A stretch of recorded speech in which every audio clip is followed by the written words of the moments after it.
ভাবুন তো, একটি ছোট্ট ছেলে এমন একটি স্বপ্ন দেখল, যে স্বপ্ন ভবিষ্যতে পুরো একটি জাতির ইতিহাস বদলে দেবে।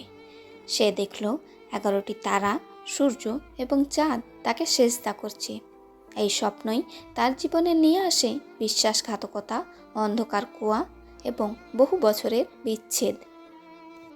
আজ আমরা শুনব কুরআনের সবচেয়ে সুন্দর একটি গল্প। তো চলুন গল্পটি শুরু করি। কানান নামে এক পবিত্র ভূখণ্ডে বাস করতেন এক মহান নবী ইয়াকুব আলাইহিস সালাম। তিনি ছিলেন অত্যন্ত ধৈর্যশীল এবং আল্লাহভীরু একজন ব্যক্তি।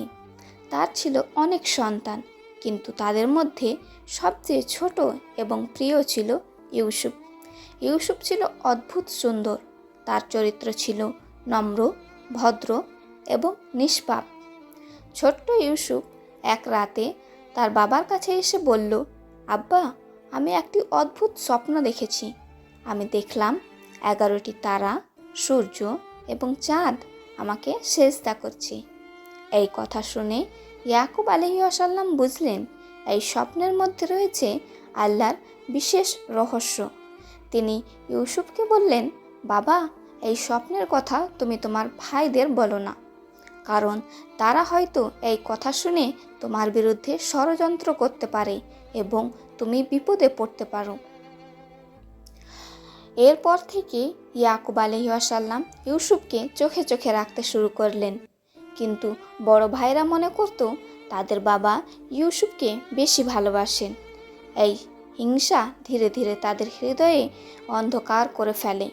একদিন তারা পরিকল্পনা করলো, আমাদের বাবার ভালোবাসা পাওয়ার একটাই উপায়, ইউসুফকে সরিয়ে দিতে হবে।